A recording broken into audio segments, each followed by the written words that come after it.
චීන කඩෙන් අරන් ආව කළු නූඩල්ස් හදමුද? පැකට් එක හදන්න කලින් මම පොඩි රිසර්ච් එකක් කරා.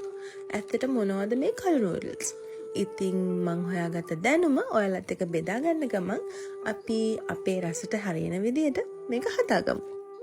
නූඩල්ස් ඉස්සෙල්ලම ලෝකෙට බිහි වෙලා තියෙන්නේ මීට අවුරුදු 4000කට කලින්.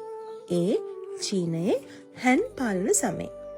ඔය විදියට නූඩල්ස් හදන්න පටන් අරගත්තට පස්සේ එයාලා එක එක විදියට එක එක අමුද්‍රව්‍ය වලින් නූඩල්ස් හදලා තියෙනවා. එතකොට මේ කළු නූඩල්ස් හදන්න පාවිච්චි කරලා තියෙන්නේ කළු පාට හාල් වර්ගයක්. අපි සාමාන්‍යයෙන් කන හාල් වලට වැඩිය මේ වර්ගයේ ප්‍රතිඔක්සිකාරක වැඩි. ඒ වගේම තමයි ප්‍රෝටීනුත් වැඩි. එයාලා කියනවා මේ වර්ගයේ හාල් නිතර පාවිච්චි කරනකොට හදවතට ඇස් දෙකට වගේම ලස්සනට ඉන්න ප්‍රයෝජනයක් වෙනවා කියලා. පළවෙනි වතාවට මේ නූඩල්ස් එක හදන්නේ.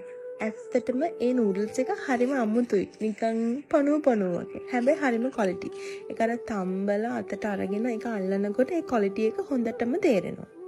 හරිම ග්ලාසි ගතියක් තමයි තියෙන්නේ. දැන් අපේ නූඩල්ස් කනකොට ටිකක් පිටි ගතියක් තියෙනවානේ.